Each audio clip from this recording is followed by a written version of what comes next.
So today we're going to be talking about the lady who killed her husband and lived with his corpse for 1 whole year. But somehow I feel like life was unfair to her. But don't judge me yet. Maybe you're going to feel the same after listening to her story. What's up, guys? Welcome back to the channel. I'm G and I do true crime videos Mondays to Fridays. So if that's something that you like, consider subscribing and please turn on post notifications so whenever I upload a new video, you're the first to get informed. If you enjoyed the video, please leave it a like because that goes to help a long way. So let's talk about Dixie Shanahan. So Dixie was born in 1967 and she met Scott when she was about 14 years old. She was still in high school and he was already about 19-20 years old at that time. But unfortunately, Dixie had already suffered sexual abuse before she met Scott. So her life was not that easy right off the bat. Dixie's mom was going to be leaving her boyfriend, the guy who had been abusing Dixie, and she was going to move away to a small town. But Dixie was already with Scott. She was still 14 years old and she wanted to finish her high school. So she decided to move in with him instead and stay in this small town that just had about 300 residents. It was a small town and everyone around there knew each other and people saw Scott like this spoiled brat. And when his mom finally died, he became like this abusive guy. 1 year after Scott's mom died in 1985, Scott and Dixie decided to tie the knot and they had their first child a year later in 1986. Right off the bat, before they got married, Scott had started like slapping her and just hitting her here and there, and she was just like okay with it, like red flags, run. But yeah, after they got married, he started actually beating on her, and when she was pregnant, it just got worse. Like, who does that? Like, who beats your pregnant wife? So one time during her pregnancy, she had a black eye, and even though she did not tell everyone that it was Scott who was responsible for it, everyone just knew because no one literally walks into a wall. And there was one of the times where they were driving and they got into an argument, like he hit her and kicked her out of the car. She literally had to walk to a payphone and call her co-worker to come get her. He just became very controlling and took over her entire life and did not want her to like have friends or mingle with other people. After her co-worker came and got her, she insisted that she must call the cops, and he was arrested and charged with hitting his wife with a closed fist, bleeding her lips and causing black eyes on both eyes. And he spent 2 days in jail. After being released from jail, he was given a restraining order against her. But after a couple of weeks out, Dixie wrote the court and asked them to remove the restraining order. She wanted her man back. This just became a pattern of their life, and every time he gets in trouble, every time he hits her and gets in trouble, she's going to like come and bail him out or get him out of it at some point, because he will not relent in like talking to her and trying to get her to be like, oh, forgive me and stuff, and she always fell for it. On September 8, 1987, Dixie came to the police to report an incident that had occurred since July 27th of the same year. So it has been months. This is what she told the police, that day Scott had beaten her and thrown her out of the house but would not let her take the baby. So she did not want to leave and she was trying to get the baby, and she feared that he would flee with the baby, so she really wanted to take the baby before leaving there. But Scott would not let her, so she threatened to call the police, and Scott just went crazy. He pulled her by the hair, beat her with a metal object, and she was bleeding from the head from the injury. And when she wanted to call the police, he told her he was going to kill her if she called the police, and he plucked out all the phones from the walls. So for the past few months, she has literally been living as a prisoner in her own house because she could not get out of there long enough to be able to get a phone somewhere and call the police, and that's why she was looking very injured. And to top it all, she told the police that she was 2 months pregnant and she was scared she's going to lose the baby if abuse continued. So I'm thinking July, August, September, this dude was beating her and still having sex with her. Like, the police did their part and Scott was arrested that same day and was charged with second-degree domestic assault. In February of 1988, Scott was found guilty and was sentenced to 2 years in prison. But wait for it, Dixie wrote the court telling them whatever, and his sentence was suspended and he was fined to pay $1,000, spent 4 days in jail, and was asked to attend counseling, and they also took away his firearm.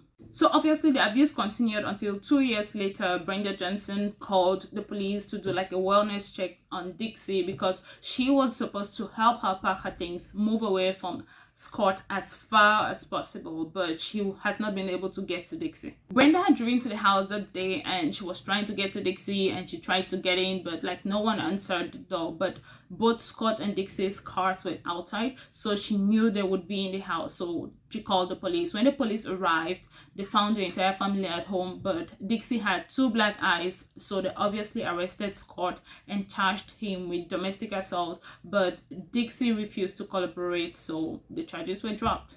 After the incident, Dixie did move to Texas, but Scott would call her every day and talk to her and just kept hounding her until she decided to return back to Iowa to be with her husband. But in 2002, Dixie had had enough. On August 30th, 2002, Dixie Shanahan shot Scott to the head and then just kept everything inside, closed the room and closed the chapter of her life and just decided to move on with her life.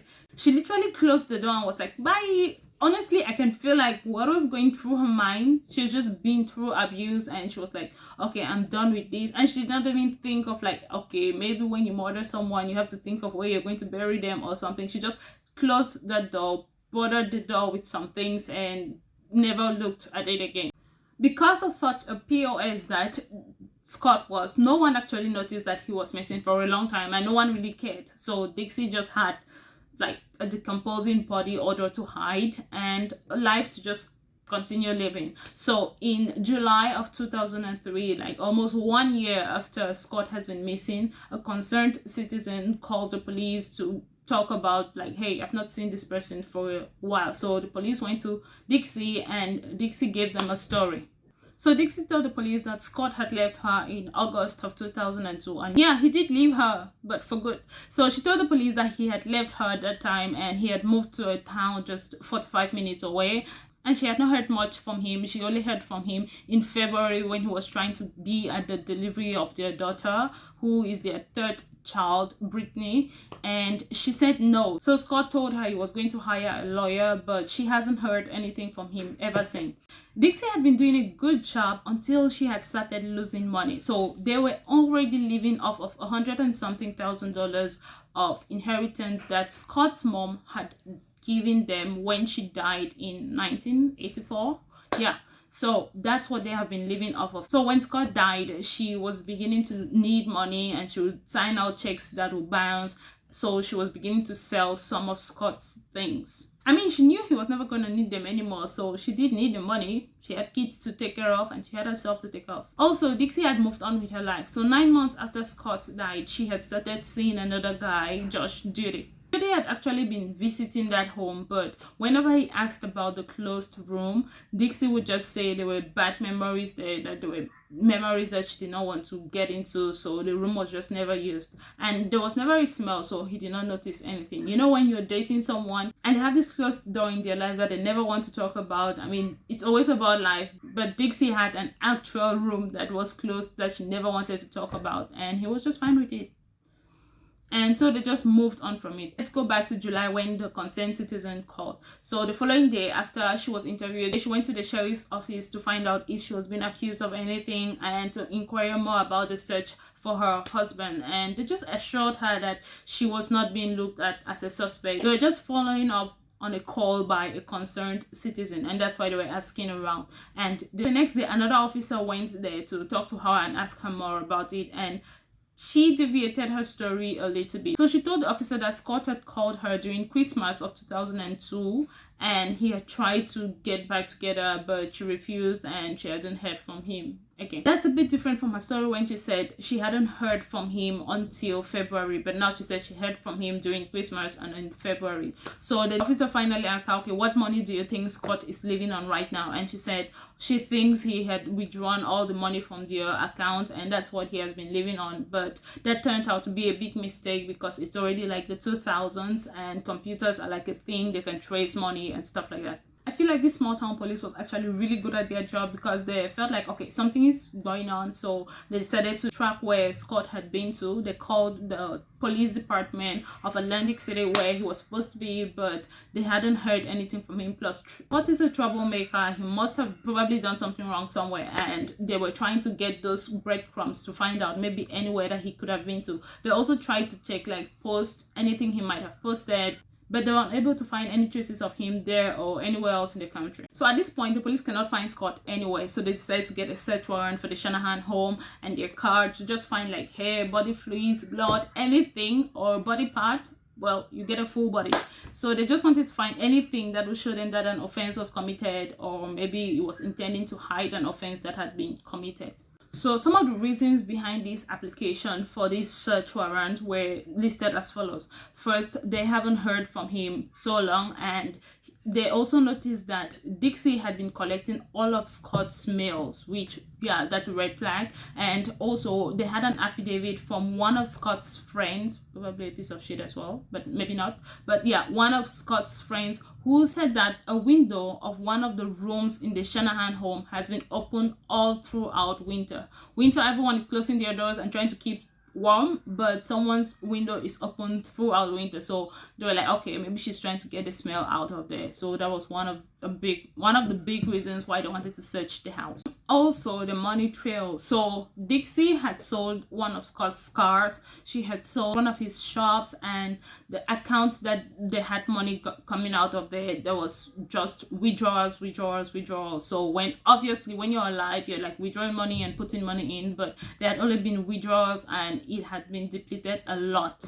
So those were some red flags. If someone is not alive, they'll be trying to like get all of the money out of it a lot. There was a lot of activity there, and those checks were signed by Scott in September of 2002, and we all know Scott was already dead by then. Also, the affidavit stated that Dixie had sold Scott's tractor and told the buyer that Scott would never be back. Like, she was literally leaving breadcrumbs to get caught. She was supposed to keep that body somewhere safe, so this does not happen. But yeah, that's what she told the buyer. And there was also a letter sent to the bank in September of 2002 that included Dixie. It was signed by Scott, and it included Dixie as like a signatory to the account. And we know that Scott did not want Dixie to have any communication, have friends. Why would he make her a signatory to an account that it's something like it's money that he has absolute control over her in that case? So Dixie's car was impounded by the police, and Dixie had to leave the house to go and live with her friend because the police were supposed to search her car and the house.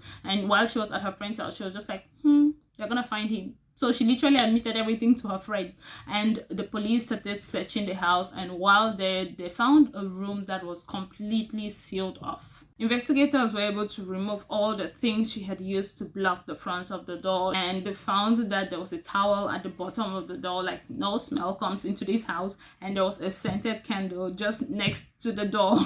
So the police tried to pick the lock, and when they were able to get in, like a smell just welcomed them. And they looked at the bed, and Scott was sprawled up on the bed with a pillow between his nails and a gunshot wound to his head, decomposing. And obviously, no, surprisingly, Dixie was arrested for first-degree murder. So Dixie admitted to the police that she had shot Scott on the 30th of August 2002, and this was her account of the story. So she said that day in the morning she woke up sad to go call for Scott in the bedroom to get up and come have breakfast with them, and he told the child that he does not want to get up yet. And when he woke up later, he was very mad at Dixie that she had made him miss breakfast. She did not wake him up for breakfast until the child had left. Like, yeah. Filled with rage, Scott started beating her, and she was pregnant with their third child, Brittany, and he had always wanted her to abort it. So right off of that rage, he was like, okay, let's get this abortion started, and started punching her in the stomach. He ripped off the phones from the walls, and she just tried to run away and escape to her friend's house, but he pulled her by the back of her hair and she was unable to do so. The beating was taking place in the kitchen, so the only phone that he had not ripped off was the one in the bedroom. So after he pulled her by the hair back into the house, he loaded a shotgun, took it back into the bedroom, and just kept it there and lay in bed. When she got into the room to try and make a phone call, she saw Scott lying there and saw the shotgun and felt like she was in danger. So she grabbed the shotgun and shot Scott on the back of his head. The small town where Dixie and Scott was from had seen everything that she had been through, and they really supported her. Like, even though she killed her husband, they were like, yeah, you go, girl. And so they decided to do a fundraiser and raise up to $50,000, and were able to place bail for Dixie. Because, I mean, it's frustrating for the town because they have seen her go through all of these. They want to help, but every time he gets arrested, she's the one who is getting him out of the jail. So it was just like they were frustrated, but there was nothing that they could do. They just wanted to support her. And during the trial, the prosecution was like, nah, Dixie did not really kill him because she felt fearful of her life, but because she had grown resentment because she was not included in that will when her mother-in-law died. Dixie's story also says that Scott loaded the gun, but Scott is a gun enthusiast and there were 2 bullets in it, so he would never load a gun wrongly in the way one of the bullets are going to jam. So maybe Dixie did load the gun herself and she was just like done with this life and she was like, okay, mic drop.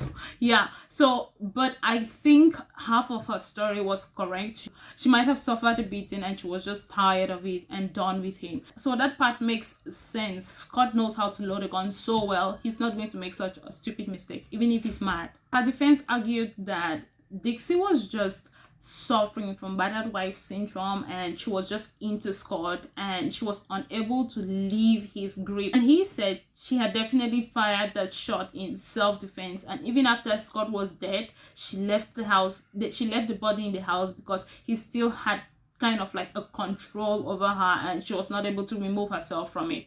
Obviously, there were tons of witnesses from the town who could testify of how battered she has been. On April 30th, 2004, the jury made up of 7 men and 5 women were just given a lot of options to choose from. They can choose first degree, second degree murder, or whatever they wanted. The jury decided to find her guilty of second degree murder. I mean, it's better than first degree, but I feel like it should have just been like, hey, guilty of maybe giving someone a slap and let go because she was trying to protect her unborn baby. Yeah, and the defense lawyer was like, this is just really sending a bad message to battered women, like you cannot defend yourself in that way. I mean, right now in this day and age, people, you just look at someone like this and they're like, self-defense, boom. And those cases always work. So it was just really annoying that she had to go to jail for this, and she would have to serve at least 36 years before she's eligible for parole. So there was a lot of appeals here and there, but nothing really stuck. And the cool part about this story is the governor at that time brought down like she has to spend at least 10 years in prison before she's eligible for parole. And these were his words. He called her husband's actions a contributing factor to the unfortunate turn of events. Like, it's funny how he called his death an unfortunate event, but yeah, he sort of deserved what was coming to him. Dixie served 10 years in prison and was denied parole repeatedly, but in 2018 she was granted work release, so she can go out work during the day and come back to sleep in the prison, and she stays there over the weekend, but at least she gets somewhat of a life. And she's also taking a degree program so she can become a social worker and be able to help women who are abused by the time she gets out. So that was the story of Dixie Shanahan, and her sister is so cool. She has custody of her kids and she tries to drive them to go visit their mom, which is like so cool. I feel like this story should have been a lot different if Dixie had stood her grounds and made sure that Scott was persecuted, and numerous times he had done horrible things to her. So that's like the best takeaway from this video. Keep yourself safe. That remember, if someone does something once, they're definitely going to do it again. So just, if they hit you once, it's going to happen again. And those are red flags that when you see in a relationship, it's something that you should never even think of moving into marriage, no matter what your heart thinks. Imagine that you have kids and you're not there to take care of them. So it's just like, think of yourself first and try to get help. I also think that if Dixie had called the police immediately the shooting happened, like she had been battered and this happened, she physically must have been hurt. He was hitting her with an iron and he was trying to get the baby out of her stomach. She would have been hurt, and medicals should have been able to confirm her claim that this was self-defense, and the police would have been able to see it, especially with the repeated series of abuses that had been reported. And this should have just been an open and closed case at that spot, and she would have been able to move on with her life. So that was it for me today. Let me know what you think in the comments below. Remember to be the best version of yourself, and see you tomorrow with another video just like this. Goodbye.